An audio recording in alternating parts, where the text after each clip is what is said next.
Hola de nuevo, gente, capítulo 12 de Senchi Watan. No sé cómo lo llevan, creo que la cosa se está poniendo un poquito mística, no sé cómo decirlo, muy trascendental. Y en este capítulo vamos a terminar de entender la falsificación de la que vengo hablando, esa falsificación tan vulgar de la que les estaba comentando en el capítulo anterior. Quiero que la vean con sus propios ojos, quiero que entiendan cómo se ejecutó este plan de dominación absoluta que se trae de las iglesias de todos los pueblos, de ese modo tan completamente obsceno con el que lo vienen ejecutando, porque toda la trama, toda la falsificación está ahí, a la vista de todo el mundo, se puede contemplar, se puede explicar, se puede entender, y veremos también pues cómo sigue vigente todo eso hoy, cómo lo que hicieron en su momento hace tanto tiempo sigue vivo, sigue funcionando, sigue alrededor y sigue establecido de la misma manera, con el mismo mecanismo, todo igual, mientras la gente cada vez se entera menos, ¿no? Como había mencionado también, todos los clanes de tiranos, porque son tiranos los que hubieron en todas las épocas, pues iban repitiendo más o menos el mismo esquema, ¿no? Iban haciéndolo todo más o menos parecido, iban poniendo su tiranía de formas parecidas, usando básicamente, pues digamos, unos símbolos parecidos también, con algunas variaciones básicas entre las distintas épocas y culturas. Todo el mundo pues usaba los mismos parámetros. Ya les insinué que cuando los cristianos se terminaron de establecer con sus socios, lo que hicieron es que deformaron también toda la simbología, y la deformaron mucho más que en épocas anteriores, ¿no? Aparte que añadieron símbolos nuevos, esto también se había hecho antes, pero sobre todo se ocultó y se deformó todo el significado real, el original. Entonces ya la desconexión del pasado que tenemos hoy pues es mucho más importante. Antes había mucha conciencia y se sabía quiénes eran y a qué se estaba enfrentando la gente todo el tiempo.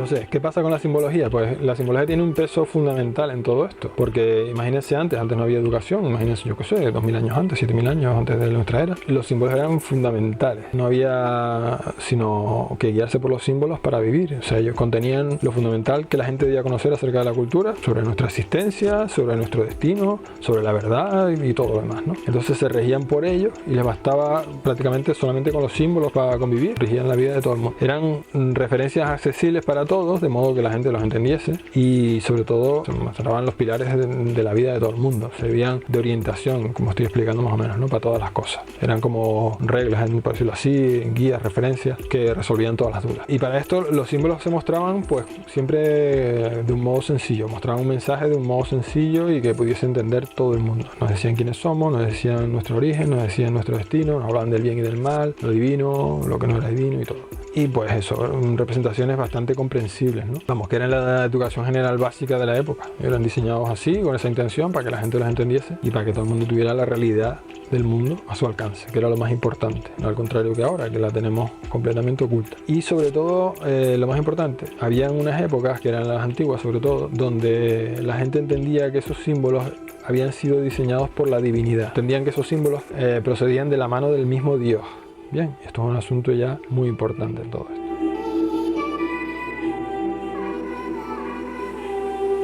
Esto era así al principio, luego la simbología se fue tergiversando, se fue envileciendo por parte de los tiranos de cada época, desvirtuada y tal, pues ya cada clan esclavista la usaba a su manera, pues para establecerse ellos ante la gente como los amos de todo, ¿no? Como el poder absoluto. Y la simbología pasó de ser así, algo divino, a pues a ser prácticamente o únicamente a tener una función de sometimiento, ¿no?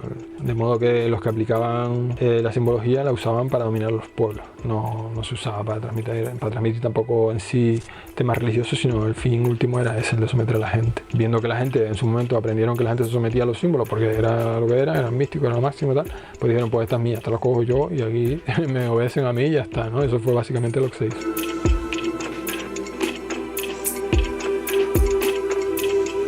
Y para entender esto, pues lo podemos ver sin problema cómo sucedió. Nos podemos ir atrás y empezar a ver simbología. Y por ejemplo podemos nombrar a un tipejo que más o menos popular, un personaje histórico, que dicen que fue el que creó el reino de Babilonia, que luego extendió su dominio por Mesopotamia, un tal que lo conocerán más de uno, llamado Hammurabi, que les tiene que sonar a mucha gente, y que dicen que reinó en esos lugares de los años 1792 al 1750 antes de nuestra era. Bien, entonces si echamos un vistazo a la simbología del charlatán y su banda, para entender lo que estoy hablando, veremos con nuestros propios ojos cómo se llevó a cabo toda esa falsificación y esa imposición que vengo nombrando.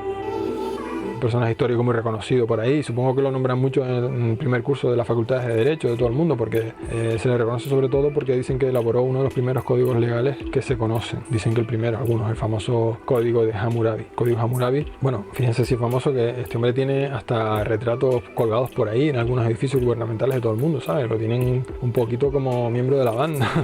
Así que imagínense, ¿no?, la reputación que tiene.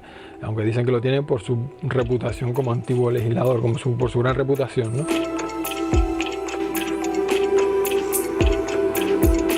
El código Hammurabi, el código legal ese del que estoy hablando, es una inscripción muy famosa que aparece en una piedra, lo que llaman una estela, una piedra de 2,25 metros de altura, que la encontraron en Persia prácticamente ayer, en 1901. Y que la tienen expuesta en París en el Museo del Louvre. Y dicen que es una piedra que tiene grabadas 282 leyes. Una ley, un código que está basado en la famosa ley del talión, lo que es el ojo por ojo, y que básicamente dice que quien cometía una falta pues tenía que ser castigado preferentemente de la misma manera, ¿no? Aunque si echas un vistazo a la ley, por lo visto, eso no era más que para los esclavos, porque aparte de ser un poco radical, que eran castigos, prácticamente era la muerte para casi todo, los castigos duros se aplicaban sobre los esclavos nada más, y luego los de clase alta pues no padecían tanto, ¿no?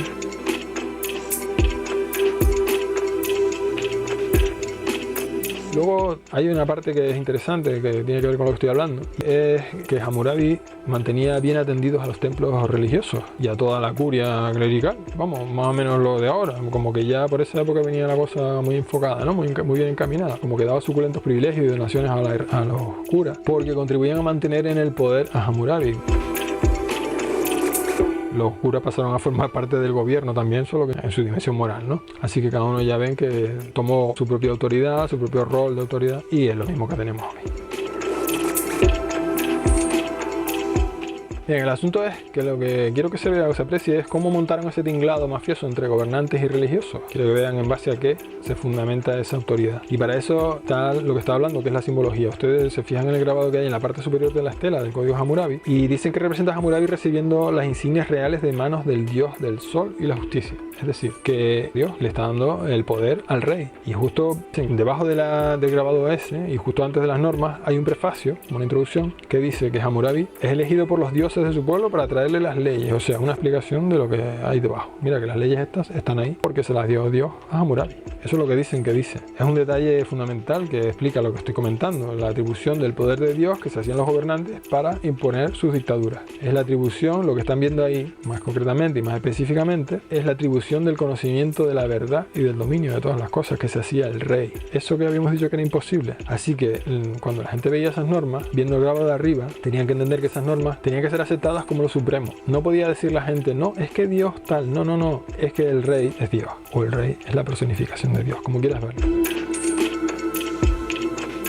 Es la explicación de que las leyes mundanas grabadas en esa piedra, que son leyes mundanas y chabacanas y vulgares, hechas por unos charlatanes, se debían tener por la verdad absoluta, la que nadie puede explicar, la que estamos comentando. Y que esas leyes emanaban de Dios, no es ya que se le ocurriesen a Hammurabi o que tal, que no sé qué, que son leyes hechas por la mano de Dios, y que entonces era Dios el que los estaba gobernando. Entonces ya ellos no tenían manera de zafarse de ahí. No había ningún tipo de discusión, no era, mira, no, es que yo vengo los de antes y mi abuelo decía que era lo que Dios mande. No.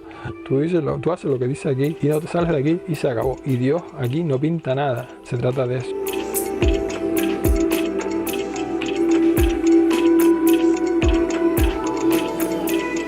Esto que están viendo es una falsificación. Es la forma o la imagen que pueden contemplar ustedes de la falsificación de la verdad. Y esa falsificación es el pilar del que estaba hablando antes. El pilar que sostiene todo este sistema. Todo el sistema en el que vivimos se sostiene sobre eso. Y lo vulgar y lo grave de esto, lo extremadamente grave, chabacano, vasto, inmundo que es esto antes la gente lo entendía y lo valoraba como lo que era, porque sabían cosas que nosotros no sabemos, porque todos se regían por la verdad y sabían en qué consistía eso en realidad, de qué iba todo eso, y entendían en realidad qué es eso que estaban falsificando. Tenían la conciencia en mayor o menor medida de lo que estaban haciendo esta gente.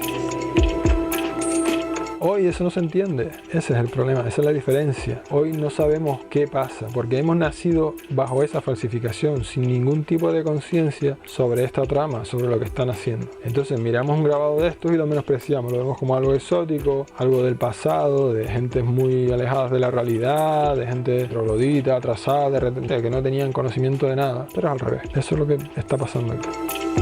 Antes no, antes cuando vieron eso era el mayor escándalo que pudiese contemplar nadie. De eso se trata. Hoy no, hoy nos reímos de eso, lo vemos como algo sin importancia. Sí, la ley, lo que diga la ley para allá, lo que diga la ley para acá, y así vivimos, ¿no? Ese grabado, por si algún historiador lo narra mal o lo que sea, lo que representa no es una muestra de confianza de Dios en el gobernante o algo así, una bendición, ¿sabes? Me explico, no es que tú vengas en nombre de Dios ni nada. Lo que representa ese grabado, para que lo entiendan, para que vean lo grave que es y por qué antes escandalizado tanto, es la suplantación del lugar que ocupaba el propio Dios por parte de Hammurabi. Y lo que hizo Hammurabi es: quítate tú que ahí me pongo yo. Ese es el tema de todo esto.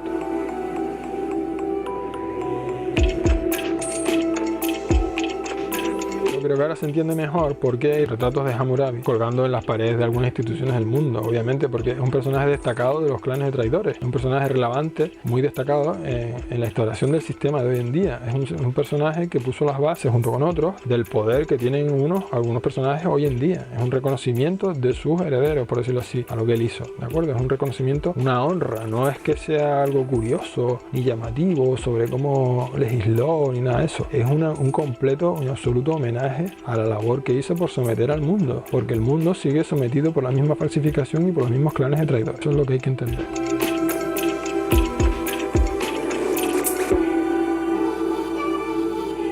Han visto con sus propios ojos lo que estaba hablando. Así es como se produjo el proceso del que estaba hablando en el capítulo 8, en el capítulo tiempo, que habían falsificado todo. Este es el fundamento principal del proceso de falsificación que estaba comentando. Empezaron por lo principal, empezaron por ponerse ellos en lo más alto, por encima de todo, como fuente indiscutible de todo, de modo que nadie de ninguna manera les pudiese negar su autoridad. O sea, tú te pones así en un determinado momento de la historia y acostumbras a la gente a someterse a tu autoridad, te colocas en la posición de poder absoluto y creas una sociedad que se olvida de Dios y que se somete al poder de los hombres, al poder de los traidores, al poder de los tiranos, al poder de los falsificadores. Y este es, por ejemplo, por ya extrapolarlo a nuestros días, es el sentido que tiene, por ejemplo, de que cuando los cristianos iban invadiendo pueblos como el nuestro, lo primero que hacían era poner una iglesia. Construían una iglesia en todos los sitios donde se establecían, un pueblo aquí, un pueblo allá, pum, iglesia, ermita, capilla, porque es ese el mecanismo. Se sigue aplicando el mismo mecanismo establecido por Hammurabi para sus religiosos. El trabajo que él hacía con sus religiosos de gobernar a la par, lo vienen haciendo ellos igual que desde esa época, solo que hoy ya no se entiende. Ellos, bueno, cuando llegaron los guanches, estaban en la situación de Hammurabi. Ese es el tema. Los guanches tenían su idea de regirse por nuestras leyes divinas o lo que sea. Y llegaron esto, pum, la iglesia. No. Lo que dice Dios te lo digo yo, ¿entiendes? Así que tú a Dios ya no lo tienes que mirar, solo lo miras aquí dentro. Y Dios está aquí, como digo yo, y vas a escuchar a Dios por mí, ¿comprenden? Eso es abominable y es el asunto principal de toda esta historia. La función de los templos, de la Iglesia Católica, pero de todos en general, y de los sacerdotes es, para que se entienda bien, como lo están viendo ya, la de ocultar la verdad, la de reemplazar a Dios y la de envilecerlo todo, la de falsificarlo todo, la de pudrirlo todo. En todas las religiones el oficio ese es el mismo, solo representan la forma de decir que nadie les puede discutir nada y de apartar a la gente de Dios y de la verdad de Dios, y a partir de ahí hacer ellos lo que les da la gana, ocupando el lugar de Dios. Esa es la teología que hay que entender. Tú qué cachondeo, porque ya me dirás tú qué poder divino tiene ninguno de estos. O sea, ellos otorgan a sí mismos el máximo poder, usan las armas y dicen, no, pues ¿qué prefieres, las armas o lo que yo digo? Pues ya está, soy Dios. O mira, si no, pues un poquito de violencia lo entiendes, ¿vale? Entonces ya entienden lo ridículo que es, ¿no? Porque esto es todo absurdo, esto es bochornoso y una absoluta tontería. Mucha mía que cortar, ¿vale? No se cuenta así tan fácil, hay que seguir explicando. Pero quiero que este capítulo se capte bien la idea, que es a lo que venía yo, que se capte bien la fuente de la falsificación, la fuente del poder de esta gente, la raíz del pilar de esta gente, cómo se originó su autoridad y cómo se originó esa solemnidad suya sobre la que se construyó todo este sistema. Vamos a explicar muchísimas cosas con las que nos están apabullando todos los días, sometiéndonos todos los días, que no se saben interpretar bien. Vamos a ir siempre un poco más allá y a descifrarlo todo hasta que reviente todo. Y así, de esa manera, vamos a entender lo que somos nosotros y dónde venimos y todo lo demás. Así que hasta el próximo capítulo, no se lo pierdan.